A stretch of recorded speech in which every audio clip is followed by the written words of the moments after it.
Hello guys, welcome back to सरकारी नौकरी वाले बाबा। I am Dhananjay.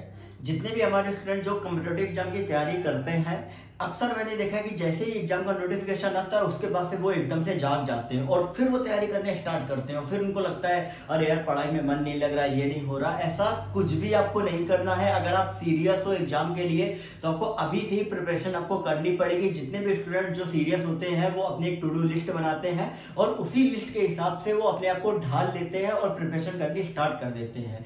तो आज इस वीडियो में मैं कुछ ऐसा ही बताने जा रहा हूँ। सो मेक श्योर आप इस वीडियो को पूरा और ध्यान से देखिएगा क्योंकि इसमें आपका ही बेनिफिट है।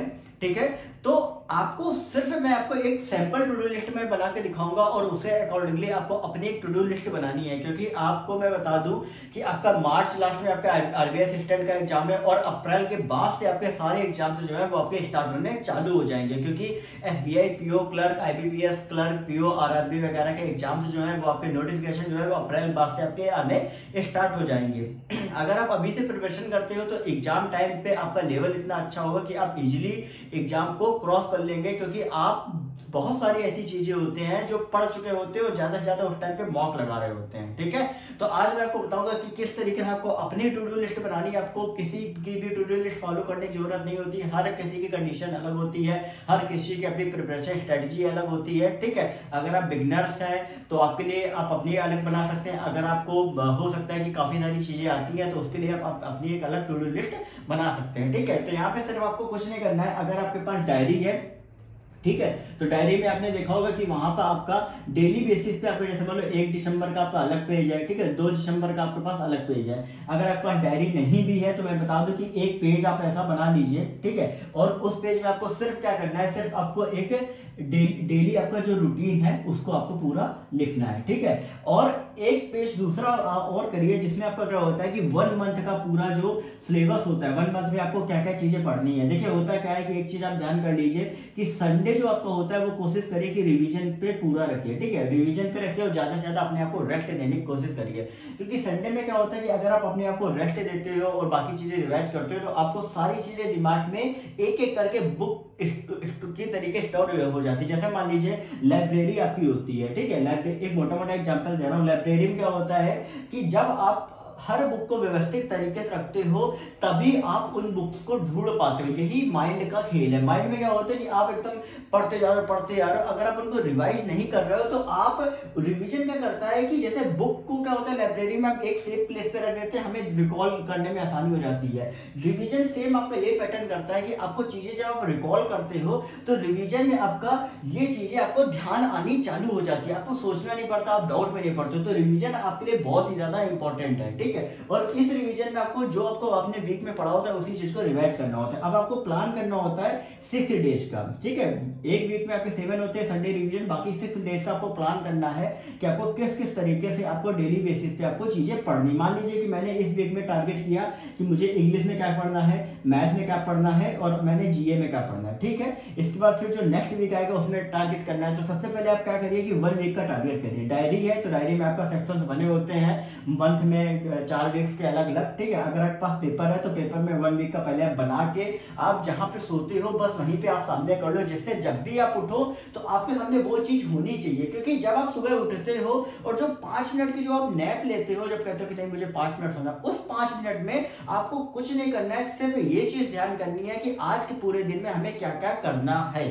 ठीक है, क्योंकि उस टाइम पे अगर आप ये चीज ध्यान कर लेते हो तो आपका दिमाग जो होता है वो धीरे धीरे एक्टिव होने लगता है और वो चीजें धीरे धीरे क्या होता है रूटीन बेसिस पे आपका वो दिमाग में फिट हो जाती हैं। ठीक है, अब यहाँ पे अभी मैं आपको बताऊंगा कि किस तरीके से आपको डेली का जो आपका रूटीन होता है वो आपको लगभग करना होता है। ठीक है, देखिए अब एक चीज मैं आपको बता दूं, यहाँ पे एवरेज ऑन एवरेज मैं मान रहा हूं कि आप सुबह डेली बेसिस पे 8 बजे उठ जाते हो। ठीक है, अब क्या करना है कि आपको कि 8 बजे जैसे ही आपको उठना है तो आपको अपने पास पे न्यूज़पेपर अगर आता हो तो वो मंगा लीजिए। नहीं, अगर आप कोई नॉवेल या बुक पढ़ने के आप इंटरेस्टेड हो तो आप क्या करिए उसको इंग्लिश में पढ़ना स्टार्ट करिए। क्योंकि इंग्लिश में जब आप पढ़ते हो तो आपकी जो इंग्लिश होती है वो आपकी स्ट्रांग हो जाती है, साथ ही साथ एक आरसी जो आपकी रीडिंग कंप्रेहेंशन में आपको बहुत ज्यादा मदद मिलती है। ठीक है, तो आप क्या कर सकते हो कि 8 से ठीक है। 9 बजे तक आप क्या कर सकते हो कि कोशिश ज्यादा से ज्यादा आप यही करो कि रीडिंग के लिए आप क्या कर लो, बुक वगैरह या नॉवेल आप ले सकते हो जिसमें आपको इंटरेस्ट है, नहीं तो आप न्यूज़पेपर पढ़ सकते हो, ठीक है। अब देखिए न्यूज़पेपर में अगर आप चाहो तो आप दो काम कर सकते हो। अब न्यूज़पेपर में क्या है, जरूरी नहीं कि आपको एडिटोरियल ही पढ़ना है, ऐसा कुछ भी नहीं करना है। आपको क्या करना है कि एडिटोरियल आपको एक तरीके से एक रीडिंग आपकी करनी है, ठीक है। अगर इसमें आपको सही लग रहा है, नहीं तो आप एक और काम कर सकते हो कि जो आपका इंटरेस्टेड पार्ट हो न्यूज़पेपर में, जैसे किसी का आपका क्या होता है स्पोर्ट का रहता है, किसी का क्या होता है कि बॉलीवुड सेक्शन वगैरह होता है, ठीक है, किसी का क्या होता है कि फ्रंट पेज आपका होता है, ठीक है। तो इस तरीके से भी आपको कर सकते हो, लेकिन इस 1 घंटे में क्या होता है कि आप सुबह सुबह उठे होते हो तो सिर्फ इसमें आपको रीडिंग पे फोकस करना है, जो चीज आपको पढ़ने में इंटरेस्ट आता है जिसपे उस पर आप फोकस करिए, ठीक है। ये आपका 8 से 9 बजे का आपका प्लान हो गया। अब 8 से 9 बजे के प्लान के बाद आपको क्या करना है कि अपने आप को थोड़ा सा रेस्ट देना है, क्योंकि आप सुबह सुबह उठे होते हो, ब्रेकफास्ट वगैरह भी करना होता है, ठीक है। इसके बाद आपको क्या करना है कि बैठना है 9:30 बजे से, और इस 9:30 बजे से आपको लगभग 10:30 तक आपको क्या करना है कि जीए की आप कोई भी पीडीएफ उठा लीजिए, ठीक है। अफेयर क्लाउड वगैरह सब पीडीएफ उठा लीजिए, नहीं तो अगर आप चाहो तो करंट अफेयर वगैरह भी आप इसमें रिवाइज कर सकते हो, या एक एक टॉपिक वाइज भी आप कोई भी बैंकिंग अवेयरनेस वगैरह की भी उठा सकते हो, ठीक है। अलग अलग टॉपिक्स पे आप उस पीडीएफ को पूरा पढ़िए, और अगर ज्यादा से ज्यादा हो सके, अगर आप ज्यादा नहीं पढ़ पाते हो तो कोशिश करिए स्टार्टिंग में कुछ ऐसा इंटरेस्टिंग जीए में पढ़ना स्टार्ट करिए जो आपको अच्छा लग रहा हो, क्योंकि स्टार्टिंग में क्या होता है कि आपको कोशिश करनी पड़ती है अपना मन जो होती है उसको लगाने की। वो तभी हो सकता है जब आप इंटरेस्टिंग चीजें जो होती है स्टार्टिंग में पढ़ना स्टार्ट करते हैं। एक बार मन आपका फिक्स हो गया, उसके बाद चीजें आप रूटीन वाइज आप करते चले जाओगे, ठीक है। तो अब इसमें क्या होता है कि एक चीज ध्यान रखिए कि मैं एक घंटा जो शेड्यूल बता रहा हूं उसमें आपको सिर्फ एक काम करना है कि इस 45 मिनट में आपको पढ़ना होता है, और 15 मिनट में बाकी आपको क्या करना होता है कि अपने आप को आराम देना होता है। 45 मिनट में पढ़ने का आपको क्या होगा कि ज्यादा से ज्यादा आपका जो फोकस जो होगा, आपका कॉन्सेंट्रेशन लेवल जो होगा वो 45 मिनट में आपका बना रहेगा। बाकी जो 15 मिनट होंगे उसमें आप क्या कर सकते हो, टहल सकते हो, पानी वगैरह पी सकते हो, कुछ भी कर सकते हो, क्योंकि रेस्ट आपको हर घंटे में लेना बहुत ज्यादा इंपॉर्टेंट है।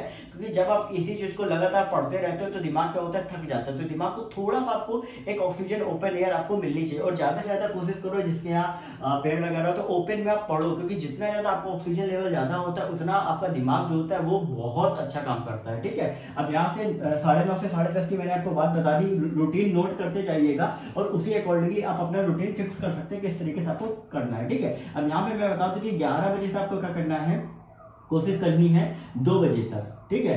11 बजे से 2 बजे तक वो क्या करना है, आपको सीधा फोकस करना है मैथ पे, ठीक है। और मैथ पे आपको किस तरीके से फोकस करना है, इसको आपको मैथ को 2 पार्ट में डिवाइड करना है। पहला आपको पार्ट क्या करना है कि अर्थ, ठीक है, अर्थमेटिक में आपको क्या करना है कि चैप्टर वाइज आपको एक एक चैप्टर पढ़ना है, ठीक है। चैप्टर वाइज आप पढ़िए, जैसे मान लीजिए आपने परसेंटेज उठा लिया, रेशियो और प्रोपोर्शन उठा लिया, ठीक है, एवरेज उठा लिया, तो एक एक चैप्टर आप पढ़िए और उन चैप्टर्स की एक्सरसाइज जो है वो डेली बेसिस पे आप उनको सॉल्व करिए, ठीक है। ये भी आप चाहो तो एक बार कर सकते हो, ठीक है। अब यहाँ पे आप क्या कर सकते हो, यहाँ पे आपको स्पीड वाली चीजें जो है आपको करनी, जैसे स्पीड मैथ आपकी होती है, सिंप्लीफिकेशन आपकी हो गई, ठीक है, अप्रोक्सीमेशन हो गई, मिसिंग नंबर आपकी आ गई, रॉन्ग नंबर आ गई, तो सिंप्लीफिकेशन वाले कर सकते हो। और ज्यादा से ज्यादा अगर आपको टाइम मिले तो कोशिश करिए टेबल्स आप याद करने की, ठीक है। देखिए एक चीज ध्यान रखिए कि जितने भी स्टूडेंट आपको मैथ में कोशिश ये करनी होती है कि आपको ज्यादा से ज्यादा कैलकुलेशन आपको दिमाग में ही आप अपनी कैलकुलेशन कर लो, ठीक है। तो मैथ में आप इतना कर सकते हो, ठीक है। इसके बाद आपको क्या करना है कि जो लोग सुबह, कई बार क्या होता है कि कुछ लोगों की आदत होती है जल्दी उठने की,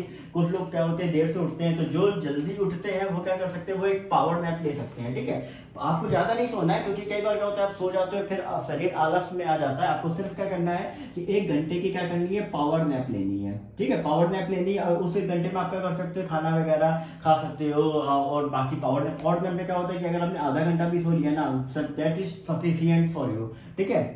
अब इसके बाद क्या होता है, जैसे आपने पावर नैप ले ली होती है 3 बजे से 3:30 बजे से लगभग आप समझ लीजिए कि 3:30 बजे से आपको अपना काम स्टार्ट कर देना है। 3:30 बजे से आपको 5 बजे तक आपको क्या करना है, सिर्फ और सिर्फ रीजनिंग पे आपको फोकस करना है, ठीक है। अब रीजनिंग पे आपको किस तरीके से फोकस करना है, अब इसके लिए क्या होता है कि थोड़ा सा ये टाइम भी होता है वो सोने वाला ज्यादातर रहता है, तो इसमें आप क्या कर सकते हो कि रीजनिंग पे सीटिंग अरेंजमेंट का कर सकते हो, ठीक है। इसमें क्या रहता है कि थोड़ा सा माइंड जो होगा वो आपको थोड़ा थोड़ा नींद आ रही होगी, लेकिन आपका काम कर मतलब हो जाएगा ये चीज। और बाकी आप क्या कर सकते हो, पजल वगैरह सॉल्व कर सकते हो, ठीक है। क्योंकि पजल वगैरह सॉल्व करने से दिमाग जो होगा आपका कहीं ना कहीं आपको जो आपका आलस है वो कहीं ना कहीं दूर कर देगा, ठीक है। तो ये 1.5 घंटे में आपको रीजनिंग पे फोकस करना है। रीजनिंग में ज्यादा से ज्यादा आप कोशिश करिए स्टार्टिंग में कि पजल लगाने के बाद आप टाइम सेट करके लगाओ, जिससे कहीं ना कहीं आपका जो पजल पे जो एक्स्ट्रा टाइम होता है, ठीक है, वो आपका नहीं जाएगा, ठीक है। और डेली बेसिस पे आप अपने आप को इंप्रूव करने लगोगे। अब ये 5 बजे के बाद क्या होता है, 5 बजे के जैसे ही आप फ्री होगे तो इसके बाद 5:30 बजे से आपको क्या करना है, लगभग 7 बजे से तक आपको फोकस करना है सिर्फ और सिर्फ वोकैब्स पे, ठीक है। अब वोकैब्स के लिए आप क्या कर सकते हो, या तो आप जो मॉर्निंग में एडिटोरियल पढ़ते हो उनकी वोकैब्स अगर आपने लिखी हुई होती पेपर में, उनको आप एक बार रिवाइज कर सकते हो। नहीं तो आप क्या कर सकते हो कि वर्ल्ड पावर मेड इजी आप पढ़ सकते हो, ठीक है। उसकी वो वाली बुक भी जो है वो आप पढ़ सकते हो। नहीं तो आप क्या करिए, ठीक है, आप कहीं भी बुक स्टोर वगैरह में जाएंगे तो बैंक की आपको वोकैब्स की बुक मिल जाएगी, ठीक है, वो आप ले सकते हो, उसको भी आप एक तरीके से पढ़ सकते हो, ठीक है। आपको इतनी चीजें समझ में आ गई। 7 बजे के बाद आपको क्या करना है कि 1 घंटे थोड़ा सा आपको क्या करना है, 7 से 8 के बीच क्या करना है, थोड़ा सा आपको अपने आप को टाइम देना है। कोशिश करिए कि बाहर टहल के आइए, ठीक है। क्योंकि कारण क्या होता है कि जब इतना दिन भर आपका जो टाइट शेड्यूल रहता है तो उसमें आपको क्या होता है, कहीं ना कहीं आप जब बाहर घूम के होते हो तो थोड़ा सा माइंड जो होता है वो फ्रेश हो जाता है, ठीक है। अब जैसे ही आप 8 बजे आ गए, ठीक है, तो आपको एक चीज ध्यान रखिए, पंचुअलिटी आपको पंचुअल आपको अपने आप में होना पड़ेगा। अब इस 8 बजे से आप क्या कर सकते हो कि 8:45 तक 45 मिनट जो आप पढ़ाई करोगे, ये बिल्कुल टाइट शेड्यूल आपका रहेगा। और इसमें ज्यादा से ज्यादा क्या होगा कि आपको ग्रामर आपको कवर करनी होगी, ठीक है। अब ग्रामर में आप क्या कर सकते हो, पार्ट ऑफ स्पीच वगैरह कर सकते हो, ठीक है, टेंस वगैरह कर सकते हो, ठीक है। अब इनको किस तरीके से पढ़ना है, या तो आप एक काम करिए कि मिरर ऑफ कॉमन एरर की बुक ले आइए, ठीक है, मिरर ऑफ कॉमन एरर। नहीं तो प्लेन ऑफ पैरामाउंट की एक बुक आती है, ठीक है। और नहीं तो आपका क्या नाम है, एसपी वैक्सी आपकी आती है, ठीक है, वो भी आप एक तरीके से ले सकते हो पढ़ने के लिए, ठीक है। तो ये आपको ग्रामर पे आपको फोकस करना है। अब 8 से 8:45 का आपका टाइम हो गया। और 8:45 के बाद आपको क्या करना है, आपको लगभग ये मान लीजिए कि 10 बजे से, ठीक है, 11 बजे तक आपको क्या करना है कि आपको अगर लग रहा है तो आप मॉक टेस्ट लगाइए, ठीक है, मॉक टेस्ट वगैरह लगाइए। अब इन मॉक टेस्ट को लगाने से आपको क्या होगा कि 1 घंटे में आपका ये जो होता है ये थोड़ा सा सोने का टाइम होता है, लेकिन अगर 1 घंटे में अगर ये मॉक टेस्ट लगा लोगे तो कहीं ना कहीं आपका जो इंटरेस्ट होता है वो कहीं ना कहीं आपका बढ़ जाता है, जिससे आपको नींद वगैरह जो होती है वो आपको कम आती है। अब इस मॉक टेस्ट को लगाने में आपको ये रहेगा कि जब भी आप सोने जाओगे तो दिमाग में उस टाइम पे ये चीज रहेगी कि हमने क्या चीजें गलत करी है, किस चीज पे हमें अपना नेक्स्ट डे में आपको इंप्रूव करना स्टार्ट करना है, ठीक है। तो ये सारी चीजें आपको मैंने एक टू डू लिस्ट बना दी है। आप इसको क्या कर सकते हो, आप अपने अकॉर्डिंगली आप इसको जो जो चीज पढ़ना चाहते हो, क्योंकि हर किसी का एक अलग पढ़ने का पैटर्न रहता है, तो आप अपने अनुसार इसको एडजस्ट कर सकते हो, ठीक है। लेकिन एक चीज ध्यान रखिए कि जो टाइमिंग मैंने बताई है वो कोशिश करिए कि उसी टाइम के ड्यूरेशन में आप पढ़ना स्टार्ट करिए। जैसे यहाँ पे मैंने 1.5 घंटा दिया है, यहाँ पे 1.5 घंटा दिया है। मैथ के लिए मैंने क्या किया था, आपको 3 घंटे का टाइम दिया था। रीडिंग के लिए मैंने आपको क्या दिया था, न्यूज़पेपर वगैरह के लिए मॉर्निंग में 1 घंटे का टाइम दिया था। तो इस तरीके से आप अपना टाइम जो है वो आप शेड्यूल कर सकते हो, ठीक है। क्योंकि आगे आपके बहुत से ऐसे एग्जाम्स लगे हुए हैं, अगर आप इस तरीके से अपना शेड्यूल करते हो तो मैं आपको लिख के दे देता हूं कि नेक्स्ट जो भी आपका एग्जाम आएगा, ठीक है, चाहे आपका एसबीआई पीओ का हो या आपका क्लर्क का हो, चाहे आपका आईबीपीएस का आपका एग्जाम हो, क्लर्क या पीओ का हो, या आपका भी जो आरबीआई असिस्टेंट लगा हुआ है 1 महीने में, ठीक है, ये भी आपका अगर एग्जाम होता है ना, ठीक है, तो आपको रिजल्ट जो ये वाला है आपको, वो आपको रिजल्ट इसी में ही देखने को मिल जाएगा, ठीक है। अगर आप इस तरीके से फोकस करोगे तो ये मैं आपको लिख दूं कि 1 महीने में आपका जो प्री है हर हाल में आपका क्वालिफाई हर हाल में हो जाएगा, ठीक है। तो इतना मैंने आपको बता दिया, आप एक बार इसको अपने अनुसार कर सकते हो। बाकी अगर कोई डाउट है आप कमेंट सेक्शन में लिख के पूछिए, टेलीग्राम चैनल ज्वाइन करिए, वहां पे आपको बहुत सारी ऐसी चीजें जो आपको बताई जाएंगी, ओके।